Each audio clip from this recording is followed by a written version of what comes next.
तर उद्धव ठाकरेंचे अनेक आमदार आपल्या संपर्कात असल्याचा मोठा दावा उदय सामंत यांनी केलाय।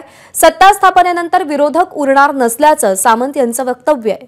तर आमचा कोणताच आमदार फुटणार नसल्याचं दानवेंनी सांगितलंय। भास्कर जाधव हे जसे आक्रमक आहेत तसे संवेदनशील आणि भावनिक देखील आहेत। मी त्यांना बघितलेलं आहे। राजकारणातला भाग हा वेगळा आहे, परंतु अशा व्यक्तीला सिनियरिटी बघून द्यायला पाहिजे होतं, हे माझं मत आहे। असेच काही नाराज संपर्कात आहेत पुन्हा? नाही, मी काय सांगितलं, मी जाधव साहेबांबद्दल बोललो, परंतु ते सोडून जे काही नाराज संपर्कामध्ये आहेत ते पहिल्या दिवसापासूनच आहेत आणि सरकार स्थापन करणं ही पहिली आमची प्रायोरिटी आहे। सरकार स्थापन झाल्यानंतर अनेक गोष्टी आपल्याला कळतील आणि तुम्हीच महिन्याभरानंतर सांगाल की तिकडे महाविकास आघाडीचे आमदार किती शिल्लक राहील। सगळे लोक आज उपस्थित होते, आहेत, राहतील। त्याच्यामुळे या सगळ्या आता खोट्या गोष्टी एकनाथ शिंदे यांच्याकडून वारंवार बोलल्या जातात, केल्या जातात, सांगितल्या जातात।